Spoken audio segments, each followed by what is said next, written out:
Good morning. Good morning. Can I say that Renew Oxford is an amazing event. In fact, when I was there, within minutes of sitting down after contributing to it, we got our very first trustee for an organisation called Friendship Lab. So it is a place of transformation and change. And you're going to be annoyed, I'm going to be annoyed if we're going to have that sound all the time. We're sounding okay, all right. Until recently, I thought, I've turned 53. Until recently, I thought that 53 was the new 43. Anybody want to say amen to that? To take a decade off your age.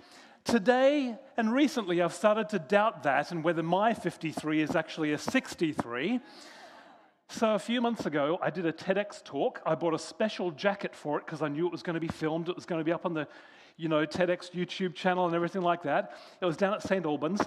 Nearly 2 hours drive. Got to St. Albans, realized I'd forgot the jacket. Last week, I had a podcast to do, a really good podcast. It was going to be filmed and everything. I'm just going to use it. These things hate me. Lawrence, we talked about this before. The Barbie mics always hate me. Here we go. I had a podcast interview to do last week, and it was a videoed one. And of course, last week, there was a heat wave. Really, really bad, just really dodgy T-shirt, because I was going to take a shirt with me. What do you think I did? This morning I'm here to talk to you. What do you think I forgot to come and speak to you about? I forgot my sermon notes. And each time I have been rescued by my wife, and this morning in aid by a friend. Thank you, Liam, for driving my place and getting the sermon notes so you will actually hear what I've actually prepared. We need friends. We need friends. This morning, we are sending a bunch of friends out to join another group of friends in what they're doing down in Abingdon. We could say that the message of Christianity really is about Jesus coming to remove the barriers so that we can be friends with God and friends with each other. Friendship is the essence of life. It's the essence of faith. And yet, for many of you, today will be the first time you've ever heard friendship talked about in church. So thank you, OCC, Steve, Liam, Sanjay, the whole team, for giving space for talking about the things that we often don't talk about, because friendship is our most overlooked relationship, and we have suffered as a result. So I do come before you on behalf of a new organization called Friendship Lab. Now, we have said thank you. There are people who know about that. In fact, OCC has been something of a birthing ground for Friendship Lab, where we empower adults with the wisdom and skills to make their friendships thrive. Our chief offering is a course called the Friendship Lab course, and you may well notice my co-host there, Gemma Hunt from the Alpha course. We've spent 4 years developing that course, and then we had it assessed with a researcher from the University of Leicester and found that it didn't just help people to make friends and deepen friends, it actually boosted their well-being and gave them incredible social confidence.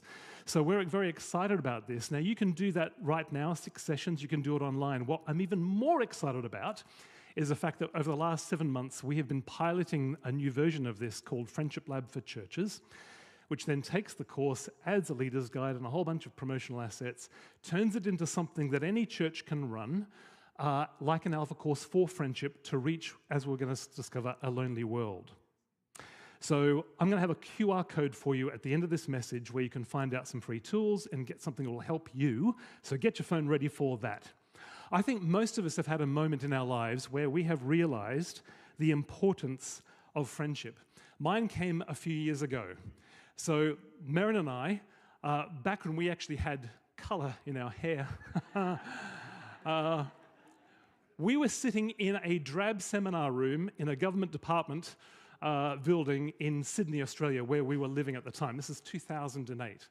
We were 8 years into what would ultimately become a decade-long journey trying to start a family. Now, I'm not going to go into all the details of that story. It's told in a couple of books, and some of you know some of that story. But at this stage, we're looking into fostering and adoption. And so we're sitting with about 20, 25 other people who are also there to explore fostering and adoption. And our straight-talking Sydney-sider seminar leader also is quite astute. And she can see the hope in all of our eyes that this thing called fostering and adoption may be the thing that fulfills the longing in our heart that to this point hasn't been fulfilled. And so she got tough on us. She said, yes, there will be some wonderful benefits in being an adoptive parent or a foster parent. There really will be. But it will also be difficult. You're going to need a support group around you. And then she asked a question that burrowed under my skin and has never left me to this day. She said this: who could you call at 2 a.m. when everything has gone wrong? Who could you call at 2 a.m. when everything has gone wrong? I ask you, who could you call at 2 a.m. when everything in your life has gone wrong? And it can't be a family member. I sat there staring at the floor with my pen hovering over the workbook because I couldn't think of whose name to write down. Now, it wasn't that I was lacking friends. It's just at that stage, we were 2 years into living in Sydney. I'd come in to start a really busy job, and I hadn't invested in building new friendships in that city. I had friends in other cities where we had lived, Brisbane, Perth, other places. But then I had to realize, you know what, Sheridan, you're not even keeping in touch with those friends. That was the day I realized I needed to get intentional about this most overlooked relationship called friendship. And I've discovered since that I was not alone in needing to do that. Now, you've seen the headlines. You might want to call it a friendship recession. You might want to call it a loneliness crisis. But we have something wrong going on in our society right now. Here's some statistics for you. 20% of the British population have no close friends. 1 in 5 people that you pass when you leave here today, walk home, 1 in 5, count them off, have no close friends. Actually, 1 in 2 are regularly lonely. Now, if that's you, you're not alone. This will affect all of us at some point of time. 51% of us struggle to make friends. Now, if that's you, you're not alone. We will all wrestle, even if it's just because you up and move cities. Where do I start? 40% of us want to get closer to the friends we have, but we do not know how. Now, this is really important because decades of research now tell us that people with close friends have a lot of benefits. In fact, when you don't have close friends, when you do have loneliness, you've got higher rates of anxiety and depression, lower rates of meaning and happiness, you've got a weaker heart. On average, you've even got 7 years shorter lifespan. But the good news is that friendship reverses all of this. People who've got close friends have got lower rates of anxiety and depression, greater rates of meaning and happiness, 7 years longer lifespans. Friendship is a superpower. And our most overlooked relationship. There's too often a myth around that says it should just happen, that it should just happen organically. I've believed that. That's why when that question hit me, I realized, my goodness, I thought it was just supposed to happen. After you leave university, no. You've actually got to be intentional about it. Now, the big question is why? So why do we have this happening? Why do we have this happening right now? So I'm going to ask you a question. I want you to turn to the person next to you. I'm going to give you 30 seconds. Yes, one of the greatest questions in the universe. I'm going to give you 30 seconds to answer with the person next to you. Bonus points if it's somebody you're not married to or related to. And here's the question. What are the biggest barriers to adult friendship today? You've got 30 seconds, and that 30 seconds starts now.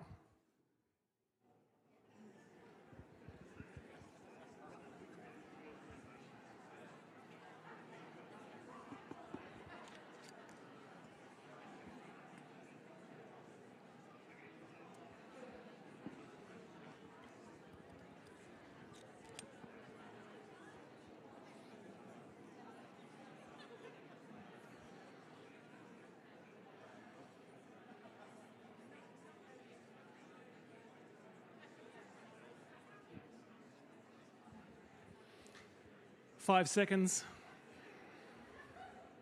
Okay, stop being friendly. All right, just yell out very quick. What did you come up with? Yell it out. Time, busyness, lacking time. Distraction, what kind of distraction? Social media, all right. We could spend the whole morning on social media. Anybody else across this? The BBC, is that what you said? All right. Being perceived, as in false misperceptions, misunderstood?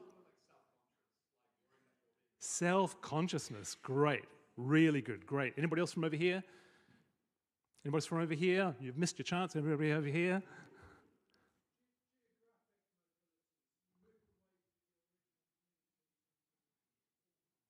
Very good.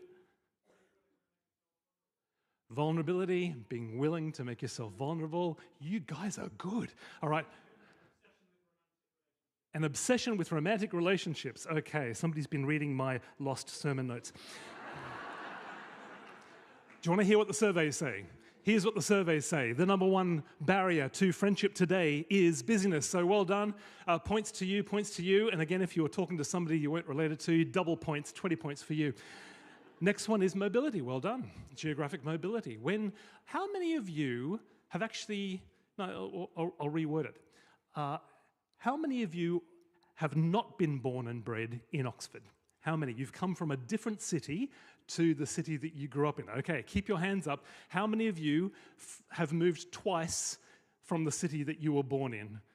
Keep your hands up 3 times, 4 times, 5 times. Okay, all right, I rest my case. Every time we move, we uproot our relationships, and only a certain amount of them actually survive when we replant them. Now, we can actually increase that, but don't be a Sheridan back in 2008. Got to be intentional about it. Third one is interesting. Third one is shyness. Now, shy people make great friends. We've just got to get over the fear barrier to begin with. But I'm going to add a couple more to the surveys. The next one is confusion, because we have so neglected friendship that we do not know what a friend is anymore.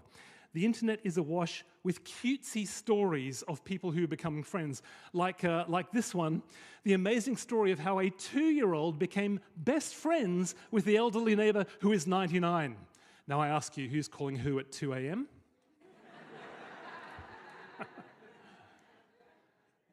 Or this one, I'm friends with my AI chatbot.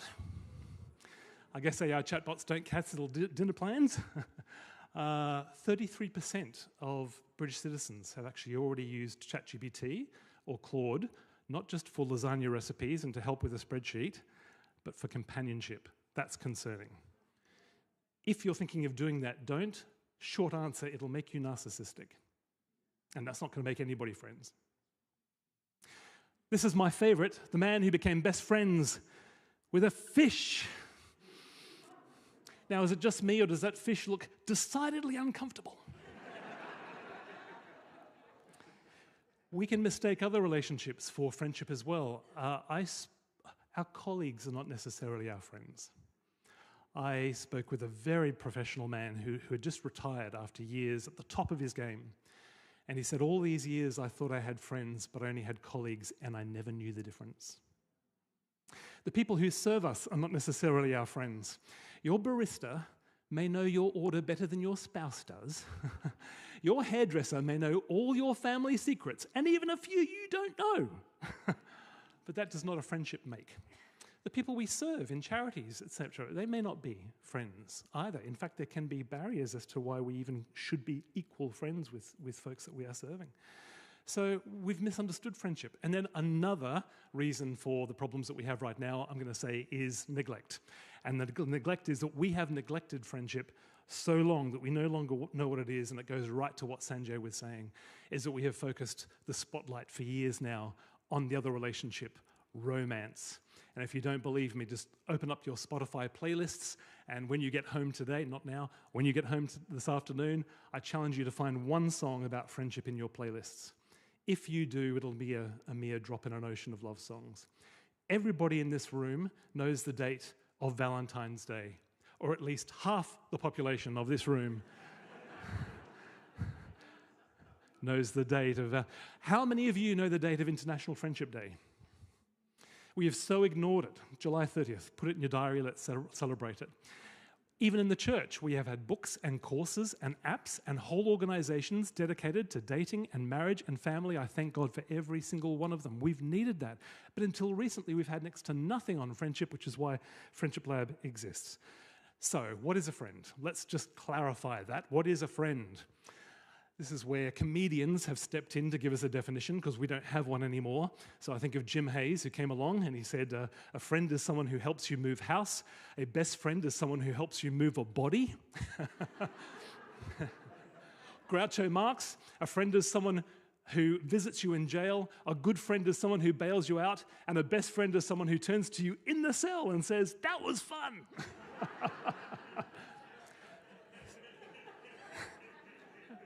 It's the only thing you're going to remember all morning is the Groucho Marx line. Here's the definition we use at Friendship Lab. A friend is someone I can talk to, depend on, grow with, and enjoy. And with the next 2 or 3 hours that you've given me to talk, we're going to explore this through some friends in the Bible. No, it's not David and Jonathan. No, it's not Ruth and Naomi. No, it's not even Jesus and the disciples. These are 3 people that we often talk about in relation to other matters. It is Mary, Martha, and Lazarus. They are not part of Jesus' 12 disciples. They are not even part of his larger group of 72 disciples. They are not Jesus' colleagues. They are his friends. And I'm starting to believe they were actually his closest friends. Now, if you're willing to follow me on this, we've got a fascinating journey ahead. The story of Mary, Martha, and Jesus and their friendship with Mary, Martha, and Lazarus and their friendship with Jesus actually happens in 3 chapters. Luke 10, John 11, John 12. So if you want to explore this story further, Luke 10, John 11, John 12. We're just going to kind of do a flyby through that whole story and just notice what's going on in this incredible story. A friend is someone I can talk to. And so we find straight away this story beginning.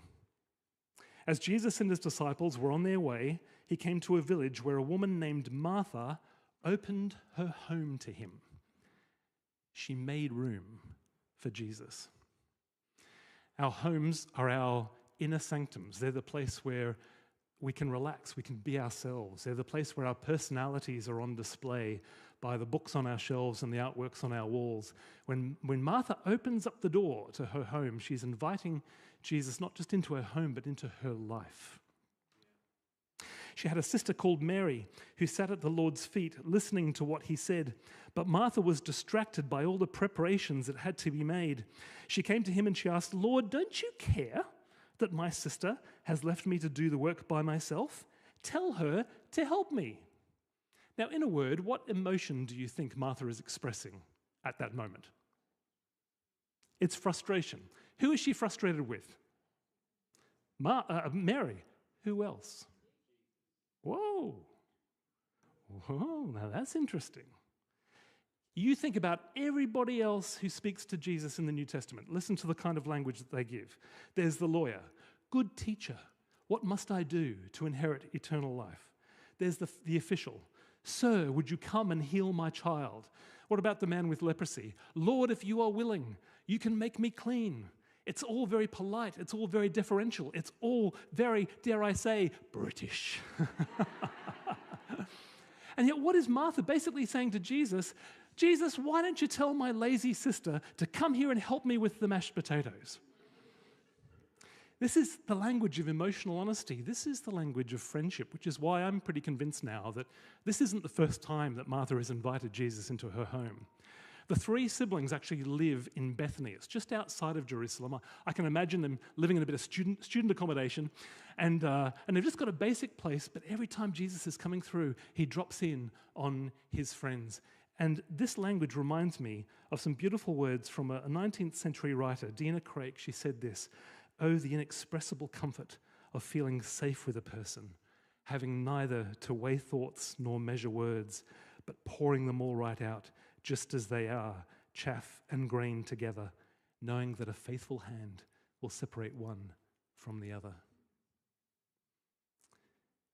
Who can you talk to with the chaff and the grain together, knowing that they're going to separate the one, they're going to, Sheridan, that's a lot of your own ego coming out. That's a lot of your own annoyance coming out. That's a lot of your own anger coming out. Here's the grain. And who are you offering that kind of listening to? A trustworthy listening. A listening that you're not going to be offended when all of that stuff comes out. A friend is someone I can talk to. A friend is also somebody I can depend on. Episode 2 begins in John chapter 11. Now a man named Lazarus was sick, so the sisters sent word to Jesus, "Lord, the one you love is sick." Now we soon find out that this is serious. This is their 2 a.m. moment, and they know who they can call. But notice they don't even need to mention Lazarus' name. The one you love is sick. Now, this is interesting. Just like the kind of conversation that's going on with Martha, this is very interesting because Mary, Martha, and Lazarus get an honor that nobody else in the New Testament gets. John kind of tried to apply it to himself, but I'm not going to count that. If it doesn't agree with my sermon, it isn't there. Mary, Martha, and Jesus are the only people in the New Testament that we're told that Jesus expressly loves. Happens 3 times in this chapter alone. The one you love is sick. And this isn't the Romans 5 agape, that great Greek word for sacrificial love that loves even when there's no benefit, when there's nothing in return. This isn't that. This is affection. Jesus loves Lazarus. He's his friend. Now, Jesus loved Martha and her sister and Lazarus. So when he heard that Lazarus was sick, he stayed there where he was 2 more days. And then he said to his disciples, "Let's go back to Judea." This is where the sacrifice comes in. "But Rabbi, a short while ago the Jews there tried to stone you, and yet you want to go back?" Going back to Bethany, just near Jerusalem, will take Jesus back into the crosshairs of danger to be with his friend. Not just affection, sacrifice. Friendship always has a cost, always.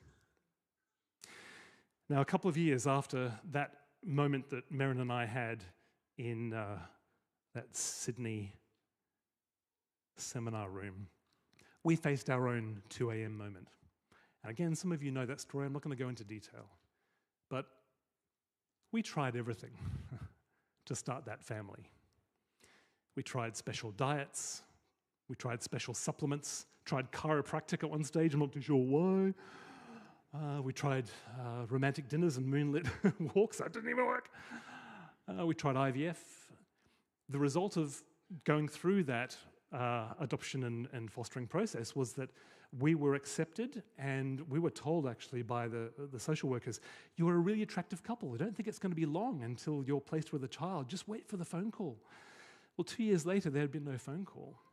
And if you've ever been through something like that, you'll know that every month there is expectation, and then every month it's crashing because there's disappointment.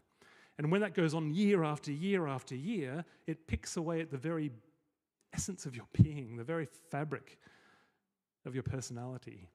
And we got to a point where we decided, will we go and do IVF again? And that meant that we had to let go of all of that investment that we'd spent in the adoption process because you can't do both. Good reasons why, but anyway, we had to make a decision. So we went and we said, okay, we'll do as many rounds of IVF as it would take to get our dreamt of child. Round after round we had, embryo after embryo transferred. Finally, we were down to our last embryo to transfer. I know this is a lot of detail, but I'm going somewhere with it. And we had our last embryo transferred. By this stage, we are completely tired. We're exhausted. It's been 10 years.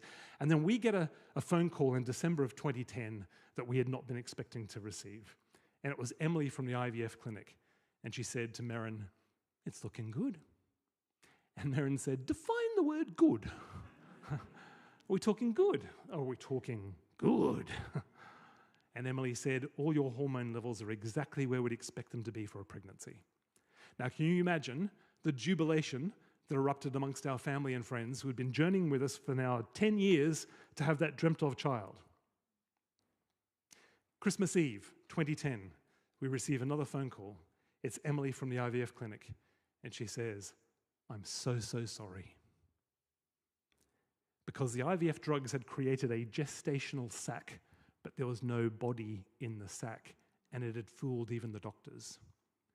And that's when our whole life just collapsed. And I was angry.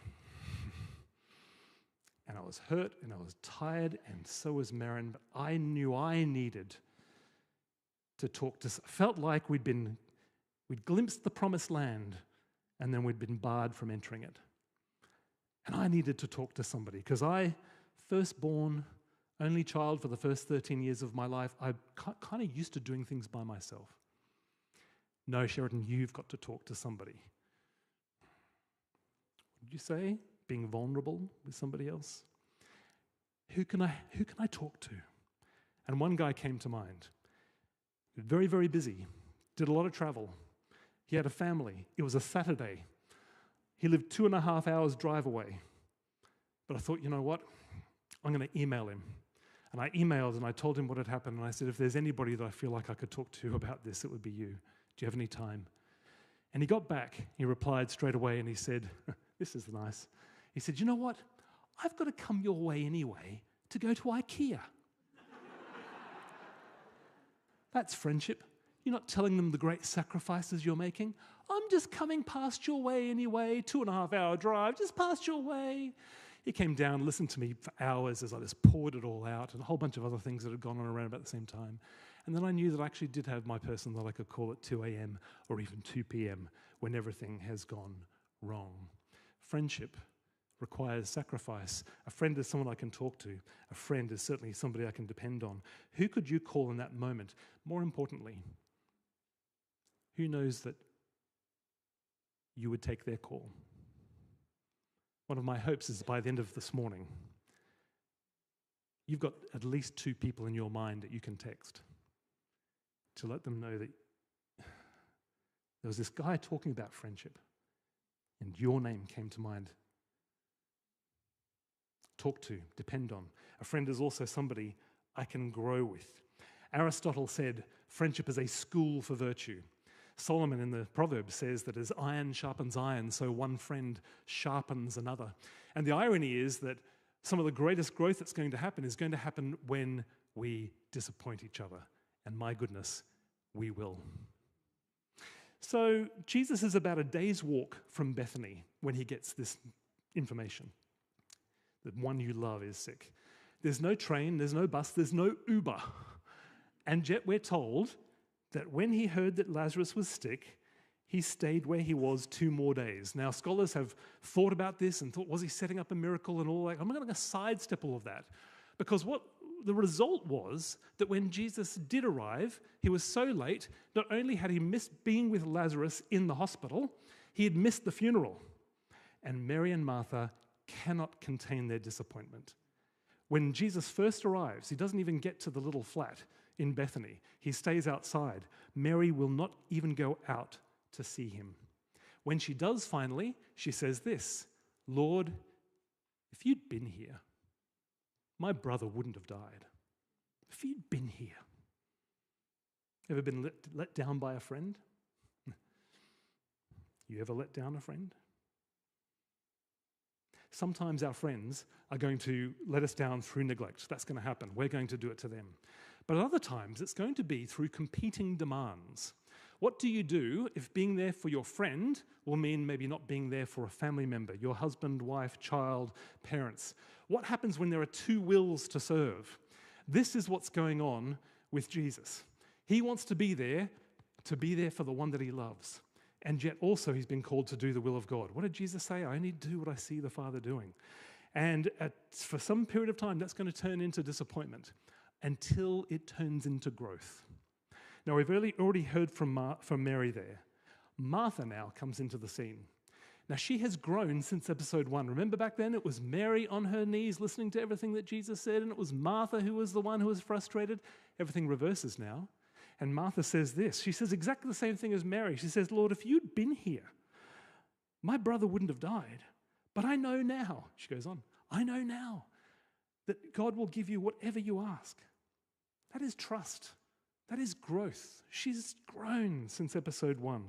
And it leads to a profound conversation, which I think may well be very important for somebody here today. Jesus says, your brother will rise again.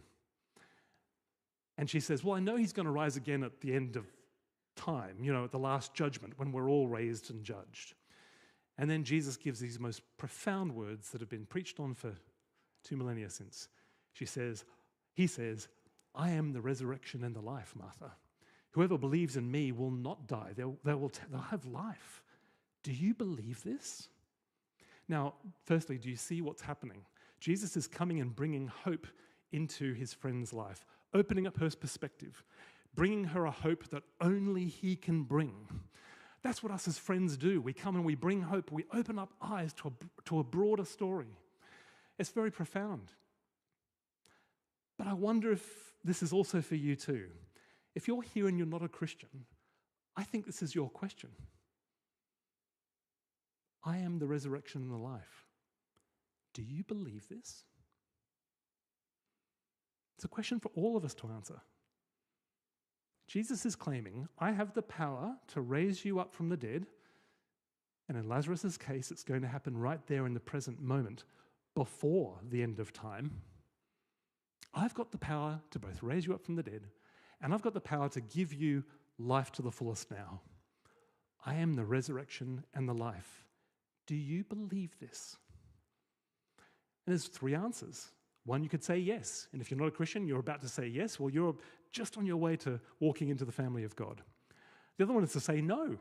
And you know what? Jesus would respect that. Many times, the only thing that Jesus doesn't respect is that kind of sitting on the fence for years upon years upon years. He says, I don't want you to be lukewarm. I want you to be hot or cold. I don't want you kind of maybe. I want your yes or your no. So if you've said no, okay. My only question would be, please make sure that you have done that decision based on more than a couple of TikTok videos. Or the other could be, I'm not sure yet. And that's where the great opportunity is. The great welcome is that Jesus was always the one who welcomed more questions. He always had that time to spend more time. And we will do that too. We would love to. Me, Liam, the whole team. There's a table up there with a big banner saying, for the curious. That's what we live for. We've all kind of, at one stage, those of us who are in the room who are Christians, have been for a while, we've had that question and we've had to come to a decision on that. I am the resurrection and the life. Do you believe this? Are you ready? At least ready to find out. Martha comes back and she says, oh yeah, I believe you're the Christ, the Son of God. She's grown. She's discovered who he is. And she's become that person who would actually get to that point where she'll lay it all down. Our friends are the ones we grow with. They help us to become whole. And wholeness, that storyline then goes to Lazarus. Mary, Martha, and Jesus go down to the tomb. Long story short, he says, Lazarus, come out. And a man that has been dead for 4 days comes out with his grave clothes dangling around his wrists, alive, restored, whole. And that's what he does. That's what he does. That's the kind of friend he is. A friend is someone we can grow with, whose presence and prayers are helping you to grow. Requires vulnerability. Whose presence and prayers are you giving yours to? If not, there's wonderful opportunities to join a community group, to be that friend to others. That's the wonderful thing about being a part of a church. We are part of one of the greatest organizations, one of the greatest friend-making facilities there are in society. Talk to, depend on, grow with, and a friend is someone I can enjoy. We don't just share tears, we share laughs. We don't just give support, we give gifts. We throw parties, we play. And as episode 3 opens up, that is what is going on with Mary, Martha, Lazarus, and Jesus. Here a dinner was given in Jesus' honor. Martha served while Lazarus was among those reclining at the table with him. Don't think a quiet night in with a little bit of soft jazz playing in the background on the Bluetooth speaker. This is a Middle Eastern dinner party. This is songs and stories and dancing and laughter. They're celebrating that Jesus has done what he's done for Lazarus. And in just a few moments' time, Mary's going to come out and give this most precious gift.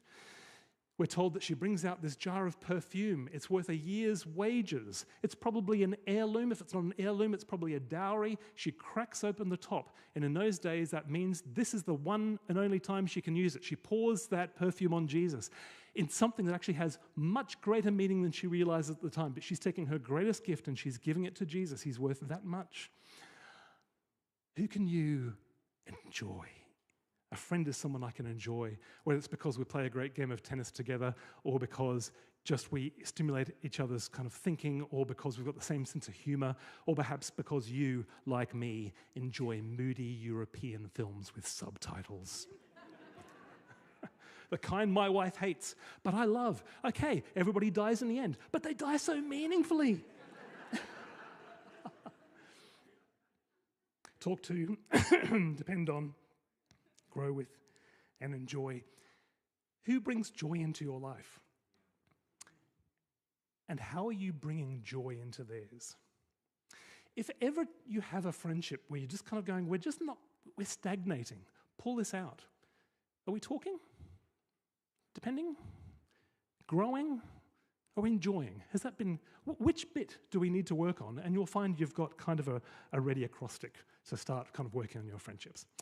Okay, 3 hours are up. Band, do you want to come up? I just want to give 3 points then as to how you might put this into practice. And that QR code is going to come up. So if you want to throw that, point your phone at that, we'll give you a couple of free tools, which I'll get to in just 1 second. How do we put this into action? Firstly, make room in your diary. Yes, life is busy, but here's the latest statistics from the ONS. The average person in the UK spends 5 hours a day watching streaming video alone. We've got time for friends. A check-in text will take you 10 seconds. On band, you can come up. So when I said you could come up, no, you are allowed to come up now. 10 seconds. A text will take 10 seconds. Hey, how did the job interview go? Are you feeling better now? Hey, how are you doing? I've got no other reason to text but that. A catch-up call, that's the amazing thing about these phones, these modern phones, is that not only can you use them for apps and surfing the web, you can talk to people on them. And a catch-up call take you 10 minutes. A meetup will take you an hour. Do that and you'll still have plenty of time to watch people renovate homes you'll never afford. Or get voted off an island or something. Can I challenge you to make 3 connections every week? 3 connections. Some weeks you're going to be so busy it's just 3 texts. Other weeks it's going to be 3 phone calls. Some weeks it's going to be 3 meetups. Most weeks it'll be probably 1 of each. 3 contacts a week and you will have some flourishing friendships. Number 2, make room for hospitality. Notice that Martha opened up her home to Jesus. Look what the result was. Your next best friend is a hello and a handshake in this room away. And it's a hello and a handshake in your workplace away or in your university class. That's where all of these relationships begin. Now, hospitality doesn't need to be around food. Hospitality starts with just a little conversation here. But it is wonderful when we can have people over for dinner or lunch or brunch. That is fantastic. Please do that because that accelerates friendship creation. But if that makes you freeze like it does for me, because I'm not too sure about cooking for a whole bunch of people, there's another wonderful thing. It's called afternoon tea. All you have to do is provide coffee, tea, and a Tesco's cake, and you are done. Into your house they come, and it's and just say, like me, you kind of go, oh, cooking for 4 people, a family, or something like that. This is the great thing. There are other people who can do that. So you can partner with people who do that. You provide the home, they provide the food. Much cheaper for you. Or it might be that they've got the house, you've got the cooking skills, you can team up together. We can do this. And thirdly, make room for deeper conversations. And this is where that QR code comes in. We need to be much better at asking better questions of each other. Some of the worst things is that we only stay at acquaintanceship level because we don't ask another step on. So rather than ask, how was your weekend? No, ask, what's the highlight of your weekend been? Just a little tweak. There's a list of 36 questions on that download that will help you to move 3 steps of intimacy with the acquaintances in your life. Okay, we've covered a bit. I'd like to pray.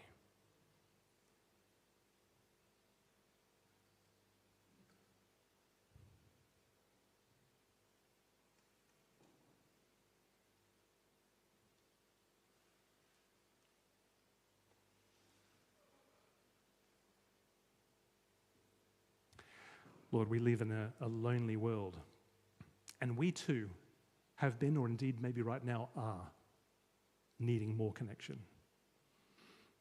Your very heart is for us to be connected in friendship with you and connected in friendship with each other.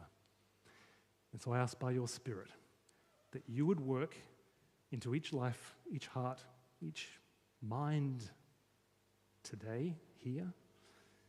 What is the next step?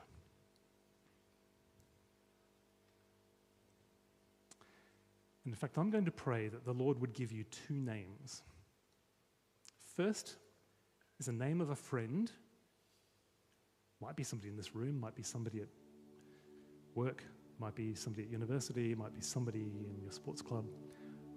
But these are a friend, but you actually haven't had so much contact with them recently. So much more could be in store for this friendship. You just need to be intentional.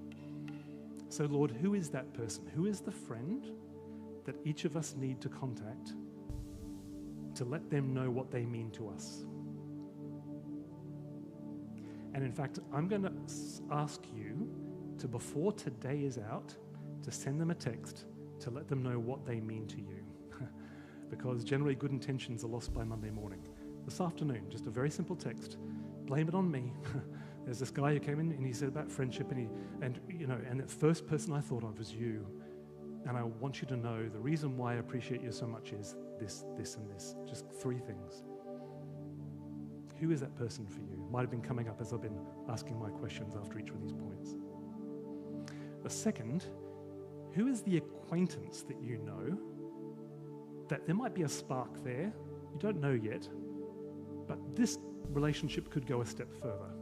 Might be a neighbor, again, might be somebody at university, it might be somebody at work. Indeed, it might be somebody in this room. You said hello, you know their name, you know a little bit about their work, but there's another step to be taken there. Lord, who is that person for each of us? Who's the acquaintance that could just deal with could handle a little bit more contact? A friend and an acquaintance. Somebody you know, somebody you're yet to know well. Who's the faces that are coming to mind now? Who's the names? Write those down, and before the day is out, make a contact with them. Lord, would you so fulfill your desire of friendship in us, between you, between each other. Pray it for the Abingdon folks, pray it for us, pray it for the people who are yet to be our friends. I pray it for maybe that person who doesn't know you yet right here. You wouldn't let that heart rest until that friendship is established with you. I pray this in Jesus' mighty, powerful name. In Jesus' name, amen.